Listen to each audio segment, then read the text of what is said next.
అలర చంచలమైన ఆత్మనందుండ నీ అలవాటు చేసే నీ ఉయ్యాల.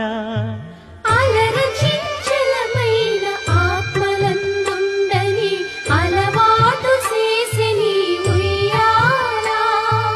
పలుమారు ఉచ్ఛ్వాస పవనమందుండ నీ భావంబు తెలిపే నీ ఉయ్యాల. పలుమారు ఉచ్ఛ్వాస పవనమందుండ నీ భావంబు తెలిపే నీ